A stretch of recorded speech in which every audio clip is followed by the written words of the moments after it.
Hello students, in this lecture we are going to talk about limiting reagent. Limiting reagent ये mole concept chapter का एक important topic consider किया जाता है. So let's start with limiting reagent. बच्चों, सबसे पहले डेली लाइफ से एक एग्जांपल लेते हैं. सपोज कीजिए कि मुझे एक कंप्लीटली असेंबल्ड पेन तैयार करना है, तो उसके लिए मेरे पास एक कैप, एक बॉडी और एक रिफिल होनी चाहिए. अगर ये तीनों कंपोनेंट्स मेरे पास अवेलेबल हैं तो मैं एक कंप्लीटली असेंबल्ड पेन प्रिपेयर कर सकता हूं. ऑलराइट, चलिए अब आगे चलते हैं. अगर मैं आपसे ये कहूं कि हमारे पास 3 बॉडीज हैं, 2 कैप्स हैं और रिफिल सिर्फ और सिर्फ एक है, तो बताइए कंप्लीटली असेंबल्ड पेन कितने तैयार किए जा सकते हैं? जवाब होगा सिर्फ और सिर्फ एक, यानी केवल एक ही कंप्लीटली असेंबल्ड पेन यहां पर प्रिपेयर किया जा सकता है. मैं पूछूं अगर क्यों, तो जवाब क्या आप देंगे? क्योंकि यहां पर जो रिफिल था वो कंप्लीटली कंज्यूम हो गया, वो पहले कंज्यूम हो गया और उसके कंज्यूम होते ही फर्दर प्रोडक्ट यानी पेन का फॉर्मेशन या पेन को असेंबल करके दे पाना हमारे लिए पॉसिबल नहीं हो पाएगा. यानी सेकंड पेन असेंबल करने के लिए क्योंकि रिफिल अवेलेबल नहीं है, वो पहले ही कंज्यूम हो गया था और उसके कंज्यूम होते ही प्रोडक्ट का बनना यानी पेन का बनना रुक गया. तो मैं कह सकता हूं कि रिफिल यहां पर जो है वो एक तरह से लिमिटिंग कंडीशन क्रिएट कर रहा है, यानी प्रोडक्ट के अमाउंट या प्रोडक्ट की क्वांटिटी को वो लिमिट कर रहा है. तो ऐसे कंपोनेंट को हम क्या बोल सकते हैं? ऐसे कंपोनेंट को हम बोलेंगे लिमिटिंग कंपोनेंट. यानी वो कंपोनेंट जिसकी रिक्वायरमेंट तो ज्यादा थी बट अवेलेबिलिटी कम थी, वो पहले कंज्यूम हो जाएगा, वो कंप्लीटली कंज्यूम हो जाएगा और उसके कंज्यूम होते ही प्रोडक्ट का बनना रुक जाएगा. दैट मींस कि वो प्रोडक्ट के अमाउंट को लिमिट कर रहा है और इसी कारण से हम उसे लिमिटिंग कंपोनेंट कह सकते हैं. अगर मैं ये कॉन्सेप्ट केमिकल रिएक्शन के कंटेक्स्ट में रेसिप्रोकेट करूं तो कॉन्सेप्ट क्या होगा, समझने की कोशिश करते हैं. बच्चों, जैसा कि आप देख सकते हैं कि यहां पर एक केमिकल रिएक्शन लिखा हुआ है जिसमें रिएक्टेंट क्या है? रिएक्टेंट के रूप में नाइट्रोजन और हाइड्रोजन लिया गया है और प्रोडक्ट के रूप में आप देख सकते हैं अमोनिया का फॉर्मेशन हो रहा है. अब क्योंकि यहां पर एक से ज्यादा रिएक्टेंट्स इन्वॉल्व हैं इस केमिकल रिएक्शन में, तो ऐसा पॉसिबल है कि उनमें से एक रिएक्टेंट पहले कंज्यूम हो जाए, कंप्लीटली कंज्यूम हो जाए और उसके कंज्यूम होते ही प्रोडक्ट का बनना रुक जाए, और वो कंपोनेंट या वो रिएक्टेंट जो पहले कंज्यूम हो जाएगा, जो कंप्लीटली कंज्यूम हो जाएगा, वो लिमिटिंग रिएक्टेंट या लिमिटिंग रिएजेंट कहलाएगा. एक बार देखते हैं बच्चों.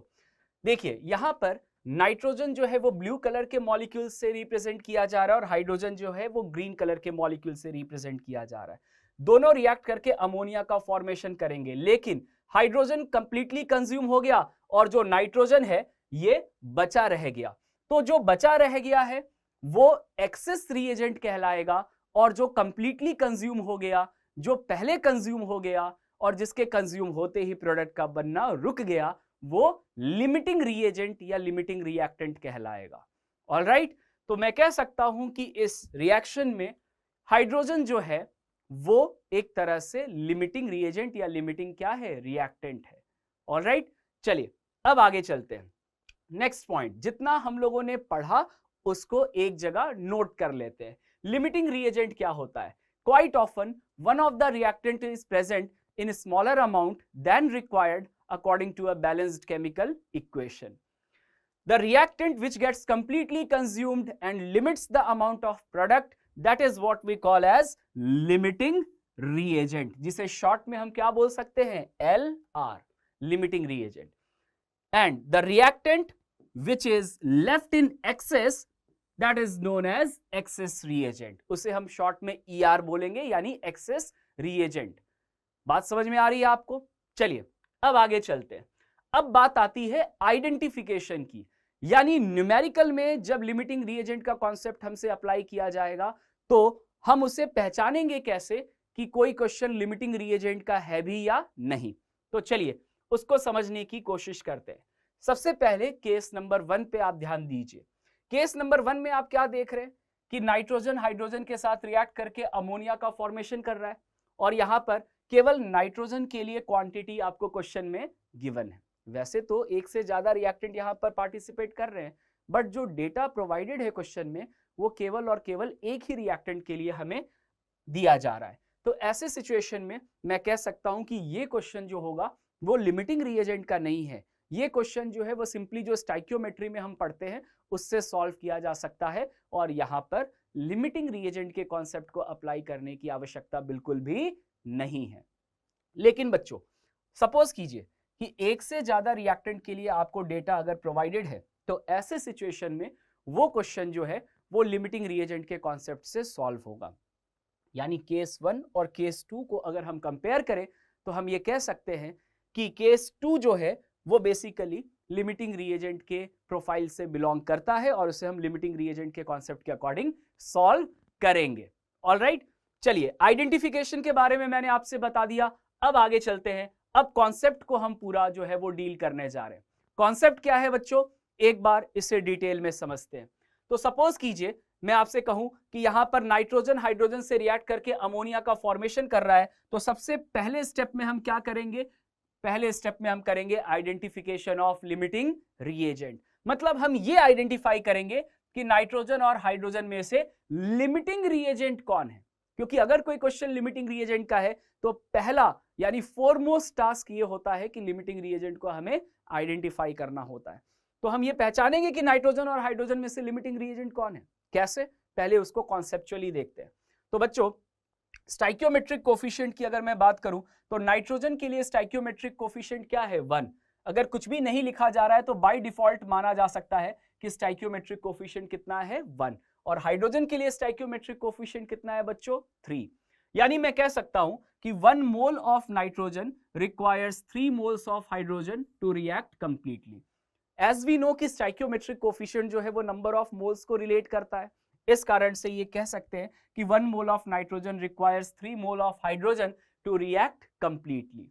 चलिए, लेकिन क्वेश्चन में जो हमें नाइट्रोजन के मोल गिवन है वो तो 2 मोल है। तो क्या मैं कह सकता हूं कि hence 2 moles of nitrogen require 6 moles of hydrogen to react completely. यानी अगर क्वेश्चन में मुझे नाइट्रोजन के 2 मोल्स गिवन है तो उसे डेफिनेटली 6 मोल हाइड्रोजन की आवश्यकता होगी कंप्लीटली रिएक्ट करने के लिए।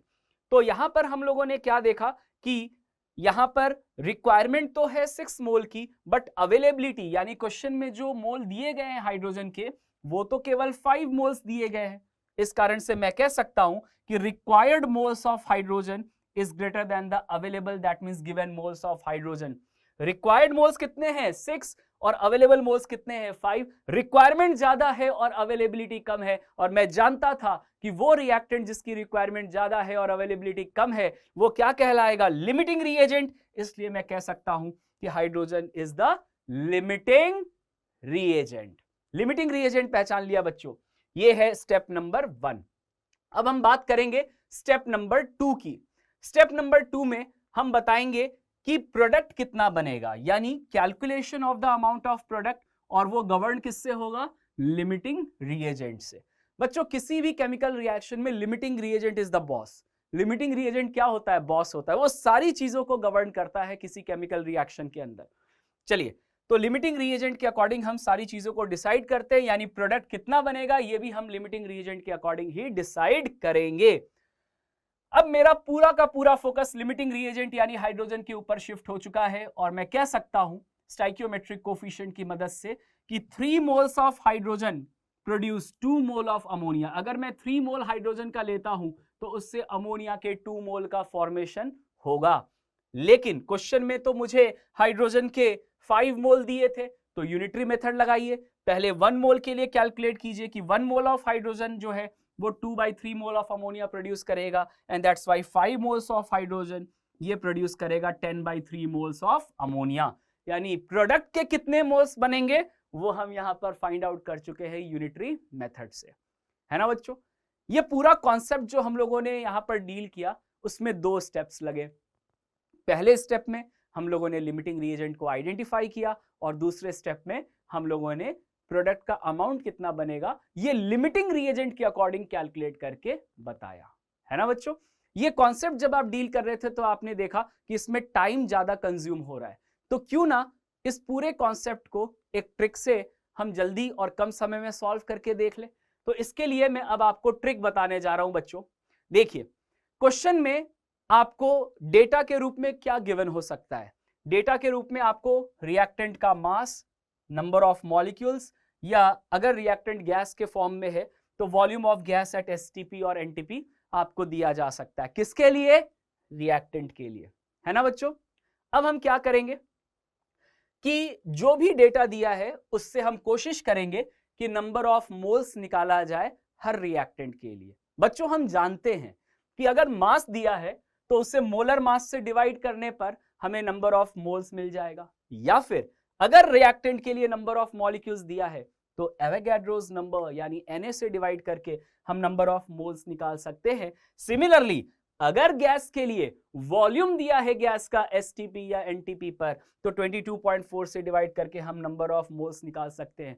और नंबर ऑफ मोल्स हमें हर रिएक्टेंट के लिए निकालना है। जैसे कि आप देख सकते हो, अगर नाइट्रोजन और हाइड्रोजन यहां पर दो रिएक्टेंट है तो मैं नाइट्रोजन और हाइड्रोजन दोनों के लिए सबसे पहले क्या निकालूंगा? Number of moles. उसके बाद क्या करेंगे बच्चों? उसके बाद हम x निकालेंगे। x एक वैल्यू हम फाइंड आउट करने जा रहे हैं और वो मैं हर रिएक्टेंट के लिए फाइंड आउट करूंगा। कैसे? By taking the ratio of number of moles of reactant and stoichiometric coefficient. यानी हर रिएक्टेंट के लिए हमें x निकालना है। कैसे निकालेंगे? उस रिएक्टेंट के मोल्स को उसी रिएक्टेंट के स्टाइकियोमेट्रिक कोफिशिएंट से डिवाइड करके। जैसे नाइट्रोजन और हाइड्रोजन का मोल आपको पता है तो उनके स्टाइकियोमेट्रिक कोफिशिएंट यानी 1 और 3 से रिस्पेक्टिवली हम डिवाइड कर दें तो उनके लिए हम x की वैल्यू फाइंड आउट कर सकते हैं, है ना बच्चों। जैसे नाइट्रोजन के लिए जो x आया उसे मैंने x1 बोल दिया और हाइड्रोजन के लिए जो x आया उसे मैंने क्या बोल दिया? x2। इसके बाद हमें क्या करना चाहिए? उसके बाद हमें कंपेयर करना होगा। किसे? x की वैल्यूज को। ये x1 और x2 जो आपको दिखाई दे रहा है इसे हम कंपेयर करेंगे। और the reactant for which x is minimum, जिस रिएक्टेंट के लिए x की वैल्यू हमें मिनिमम मिलेगी हम उसी रिएक्टेंट को क्या बोलेंगे?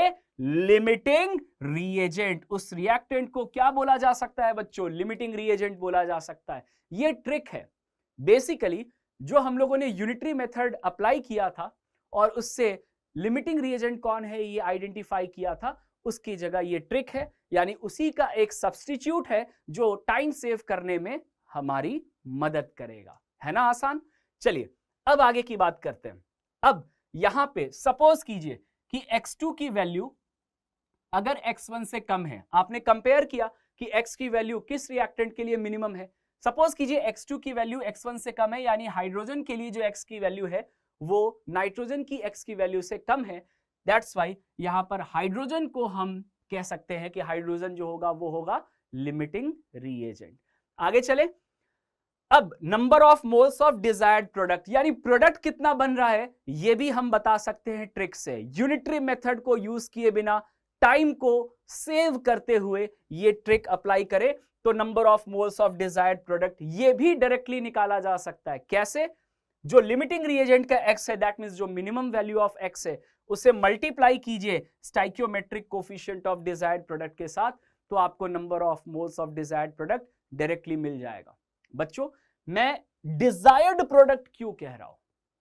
क्योंकि हो सकता है किसी केमिकल रिएक्शन में प्रोडक्ट भी कई सारे बन रहे हो, तो जिस प्रोडक्ट के बारे में हम कैलकुलेशन कर रहे हैं उस प्रोडक्ट को मैं डिजायर्ड प्रोडक्ट बोल करके डिनोट कर रहा हूं। तो number of moles of desired product कैसे निकाला बच्चों हम लोगों ने? जो लिमिटिंग रिएजेंट का x था उसे मल्टीप्लाई कर दिया stoichiometric coefficient of desired product के साथ, तो number of moles of desired product हमें मिल जाएगा। ठीक है, अब आगे की बात कर लेते हैं। नंबर ऑफ मोल्स मिल गया डिजायर्ड प्रोडक्ट का, तो उससे हो सकता है कि डिजायर्ड प्रोडक्ट के लिए फर्दर आपसे उसका मास या नंबर ऑफ मॉलिक्यूल्स या volume of gas at STP और एनटीपी कैलकुलेट करा दे। कैसे प्रोसीड करेंगे? अगर नंबर ऑफ मोल्स पता है डिजायर्ड प्रोडक्ट का तो मोल को मोलर मास से मल्टीप्लाई कर दो तो मास मिल जाएगा, Na से मल्टीप्लाई कर दो तो नंबर ऑफ मॉलिक्यूल मिल जाएगा, और 22.4 से मल्टीप्लाई कर दो तो volume of gas at STP और एनटीपी मिल जाएगा। पूरा कॉन्सेप्ट हम लोगों ने जो यूनिटरी मेथड से सॉल्व किया था उससे ट्रिक से कम समय में, हो सकता है बिना पेन उठाए भी हम आराम से सॉल्व करके आंसर करेक्ट बता पाएंगे, है ना बच्चों। चलिए अब आगे चलते हैं। अब ये सारा जो कॉन्सेप्ट मैंने आपको समझाया और जो ट्रिक बताया उसको एक जगह अगर मैं टैबुलर फॉर्म में कह सकते हैं या कह सकते हैं फ्लो चार्ट के फॉर्म में अगर मैं उसे रिप्रेजेंट करूं तो देखिए यहां पे रिएक्टेंट के लिए हमें क्या दे सकता है, रिएक्टेंट के लिए मास, नंबर ऑफ मॉलिक्यूल या वॉल्यूम ऑफ गैस दे सकता है। तो मास दिया है तो मोलर मास से, नंबर ऑफ मॉलिक्यूल दिया है तो Na से, और वॉल्यूम दिया है तो 22.4 से डिवाइड करके सबसे पहले हम नंबर ऑफ मोल्स निकालेंगे हर रिएक्टेंट के लिए। उसके बाद जो नंबर ऑफ मोल्स आया उसको फर्दर कैसे यूज करना है तो उसे x निकालने के लिए हम यूज करेंगे। हम हर रिएक्टेंट के लिए x निकालेंगे, कैसे? मोल्स को स्टोइकियोमेट्रिक कोएफिशिएंट से डिवाइड करके। ये x की वैल्यू आपको हर रिएक्टेंट के लिए बच्चों फाइंड आउट करना है। उसके बाद आप कंपेयर करेंगे x की वैल्यूज को, और जिसके लिए x की वैल्यू मिनिमम वो होगा लिमिटिंग रिएजेंट। नेक्स्ट फिर हम नंबर ऑफ मोल्स निकालते हैं डिजायर्ड प्रोडक्ट के लिए, कैसे? जो लिमिटिंग रिएजेंट का x है उसे stoichiometric coefficient of desired product के साथ मल्टीप्लाई करके। एंड फर्दर अगर मुझसे ये पूछा जा रहा है कि मास बताओ डिजायर्ड प्रोडक्ट का, या नंबर ऑफ मॉलिक्यूल्स बताओ, या वॉल्यूम बताओ, तो हम जानते हैं कि नंबर ऑफ मोल से मास, नंबर ऑफ मॉलिक्यूल या volume of gas at STP और एनटीपी कैसे निकाला जाता है। ऑलराइट, ये फ्लो चार्ट आपको ट्रिक को पूरी तरह से अप्लाई करने में मदद करेगा। आई होप ये फ्लो चार्ट आपको क्लियर होगा। आगे चलते हैं।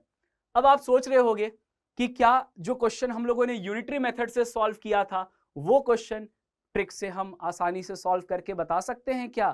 क्या आंसर उसका करेक्ट निकाल सकते हैं? तो खुद ही ट्राई कर लीजिए। जरा देखिए, N2 + 3H2 gives 2NH3, यही रिएक्शन था। नाइट्रोजन के 2 मोल और हाइड्रोजन के 5 मोल हमें क्वेश्चन में गिवन है, और पूछा जा रहा है अमोनिया के कितने मोल का फॉर्मेशन होगा। मैं देख सकता हूं कि एक से ज्यादा रिएक्टेंट के लिए हमें डेटा प्रोवाइडेड है, इस कारण से ये क्वेश्चन लिमिटिंग रिएजेंट का है। ठीक है, अब क्या करते हैं, ट्रिक अप्लाई करते हैं। मोल्स आपको क्वेश्चन में दिया जा रहा है, ठीक है, और स्टोइकियोमेट्रिक कोएफिशिएंट नाइट्रोजन के लिए क्या है 1 और हाइड्रोजन के लिए है 3। सबसे पहले बच्चों हम x निकालेंगे। x कैसे निकाला जाएगा? Given moles upon stoichiometric coefficient. तो x की वैल्यू जब आप नाइट्रोजन के लिए निकालेंगे तो मोल्स कितने हैं 2 और स्टोइकियोमेट्रिक कोएफिशिएंट है 1, तो x आ गया 2/1। हाइड्रोजन के लिए x निकालिए तो गिवन मोल्स कितने हैं 5 और स्टोइकियोमेट्रिक कोएफिशिएंट है 3, तो x की वैल्यू हाइड्रोजन के लिए आ गई 5/3 और नाइट्रोजन के लिए है 2/1। अब अगर मैं आपसे कहूं कंपेयर कीजिए इन दोनों में x की वैल्यू मिनिमम किसके लिए है, तो डेफिनेटली जो x की वैल्यू मिनिमम हमें दिखाई दे रही है वो हाइड्रोजन के लिए दिखाई दे रही है। यानी मैं कह सकता हूं कि यहां पर हाइड्रोजन जो है वो है limiting reagent. The reactant for which the value of x is minimum, that is limiting reagent. और फिर number of moles of desired product, number of moles of desired product, product क्या है डिजायर्ड प्रोडक्ट NH3, तो उसके moles कैसे निकालेंगे? x of Lr multiplied by stoichiometric coefficient of desired product. Limiting reagent का x कितना है 5/3 और stoichiometric coefficient of desired product कितना है बच्चों 2, तो ये कितना आ जाएगा 10/3 मोल। देखिए हम लोगों ने आसानी के साथ यहां पर number of moles desired product का निकाल करके बता दिया, और बिना यूनिटरी मेथड लगाए, बिना समय गवाए, ट्रिक से आंसर जल्दी और बिल्कुल करेक्ट हम लोगों ने फाइंड आउट कर लिया। आई होप ये लिमिटिंग रिएजेंट आपको पूरी तरह से क्रिस्टल क्लियर होगा। Thank you very much.